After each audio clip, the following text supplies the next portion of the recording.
एक बूढ़ी माँ की कथा बड़ी सुंदर है महाराज।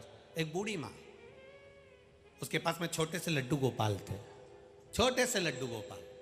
उनकी सेवा करती थी वो, स्नान करा देती, कपड़े पहना देती, अंगवस्त्र से पोंछ कर इत्र लगा देती, सुंदर मुकुट कांचनी श्रृंगार आदि कर देती, मुकुट आदि कांचनी वगैरह लगाकर श्रृंगार कर देती, फिर राजभोग रख देती, भगवान को दर्पण दिखाती, राजभोग रख देती। अब उसके मायके में शादी आ गई। उसने अपनी बहू से कहा कि मुझे मायके जाना है बेटा, और मेरे घर में लड्डू गोपाल की सेवा है, ठाकुर जी की सेवा है, क्या तू कर लेगी? बाहर का ना बढ़ा के अंदर का बढ़ा। मेरे घर में लड्डू गोपाल की सेवा है, अपने घर में, क्या तू कर लेगी? माँ क्या करना है बताओ, क्या करना है आप मुझे बता दो, क्या करूं, क्या करना, बोलिए। माँ ने कहा 3 बार ताली बजाकर भगवान को उठा लेना, उनको थाली में बिठाकर स्नान करा देना, उनको थाली में बिठाकर स्नान करा देना, और स्नान कराकर अंग वस्त्र से भगवान को पोंछ देना, फिर इत्र लगाना, फिर कपड़े पहनाना, फिर उनको मुकुट कांचनी लगाना, फिर मुकुट कांचनी लगाकर जब पूरा श्रृंगार हो जाए दर्पण दिखाना, दर्पण दिखाए भगवान मुस्कुरा दे, तब भगवान को भोग लगाना। ठीक है माँ, फिर राजभोग करा देना, भोग लगा देना, ठीक है माँ, ऐसे ही करूंगी, पक्का। आप मैं जाऊं? हाँ जाओ। सास चली गई, बहू सुबह उठी, उठकर उसने बहू ने 3 बार ताली का नाद किया। बहू ने 3 बार ताली का नाद किया और 3 बार ताली का नाद कर कर बहू ने भगवान को उठाया, स्नान कराया, इत्र लगाया, वस्त्र पहनाए, श्रृंगार करा।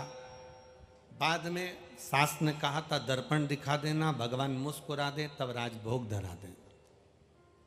अब इसने दर्पण दिखाया, भगवान को कांच दिखाया, दर्पण, और ये विचार करने लगी भगवान तो हंसे ही नहीं,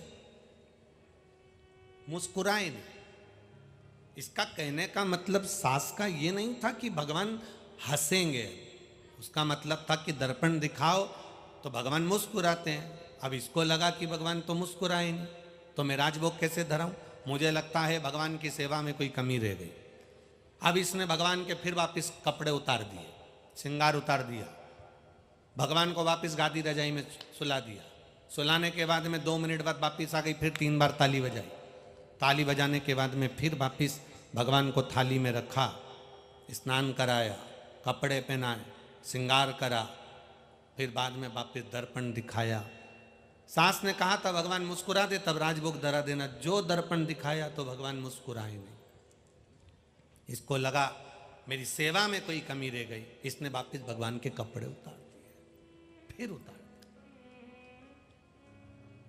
फिर भगवान को स्नान कराया, फिर श्रृंगार करा, फिर दर्पण दिखाया, भगवान मुस्कुराए नहीं। अब इसको कौन समझाए? पीतल की मूर्ति है, कोई मुस्कुराएगी क्या? ये तो हृदय का भाव होता है। सास ने कहा था भगवान मुस्कुरा, मतलब दर्पण दिखाओ तो भगवान मुस्कुराते हैं, ये सास के सहज भाव था, पर भगवान नहीं मुस्कुराए। इसने वापिस कपड़े उतार दिए, फिर सुला दिया। सवेरे 7 बजे से भगवान को बार बार निला रही, श्रृंगार करा रही, दोपहर की 3 बज गई। भगवान भी मन में सोच रहे, निलाई निला रही है, खिला तो कुछ भी नहीं रही है भगवान को। 35वीं बार ये भगवान को स्नान करा रही थी, श्रृंगार कर रही थी। श्रृंगार कर कर भगवान को जो दर्पण दिखाया, भगवान पीतल की मूर्ति में से 2 दांत निकालकर मुस्कुरा दिए।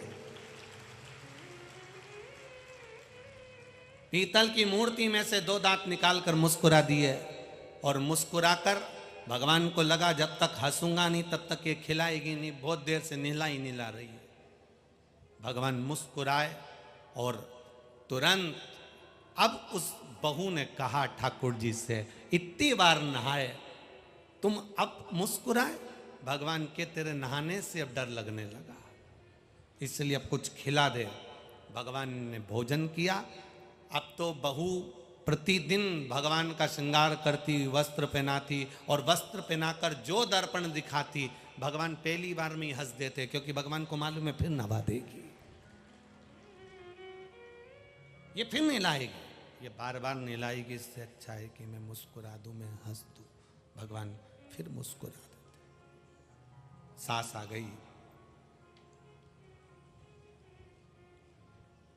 सास ने बहू से कहा, तो श्रृंगार पूजन कर रही है बढ़िया? बिल्कुल।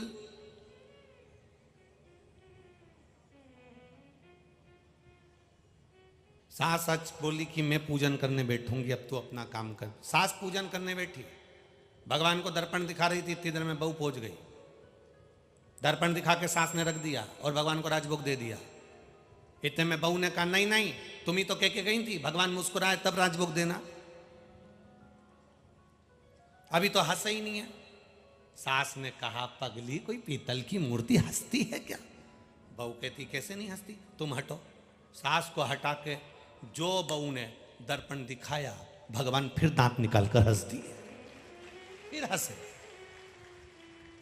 अब भगवान जैसे ही मुस्कुराए, सास ने बहू को गले से लगाकर कहा, री बेटा, सेवा मैं भी करती हूं और सेवा तू भी करी, पर मेरा विश्वास आज भी ये पीतल की मूर्ति पीतल की ही रही, पर तेरा विश्वास इतना पक्का था कि पीतल की मूर्ति में भगवान है, तो वो प्रकट भी हो गए।